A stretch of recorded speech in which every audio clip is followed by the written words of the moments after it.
l'erreur que vous faites toutes en appliquant le fond de teint avec le Beauty Blender. Je vais vous montrer tout de suite. Alors, d'habitude, quand vous appliquez le fond de teint, vous faites comme ça.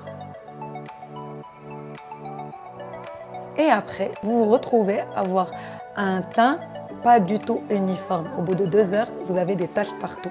Donc, je vais vous montrer sur l'autre côté comment utiliser le Beauty Blender. Imaginons que c'est votre peau. Et là, j'utilise le Beauty Blender pour appliquer le fond de teint. Oh, regarde, on a des parties maquillées, des parties non maquillées. Et de cette manière, qu'au bout de 2 heures ou au bout d'1 heure, on se retrouve à avoir des taches partout sur le visage. Donc la meilleure manière, c'est de cette façon. Hadi à ma peau. Et là, je fais des petits tapotements l'un à côté de l'autre de cette manière.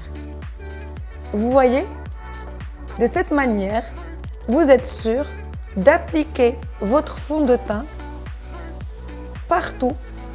Et là, vous avez un résultat homogène. Donc, c'est des petits tapotements l'un à côté de l'autre et pas des tapotements de cette manière un peu éparpillés sur le visage. Donc, on va refaire sur la partie non maquillée. Comme ça, vous comparez les deux. Vous voyez, de cette manière, je suis sûre d'étaler mon fond de teint zone par zone sans oublier aucune zone de mon visage. Maintenant, vous voyez la différence entre cette partie et cette partie.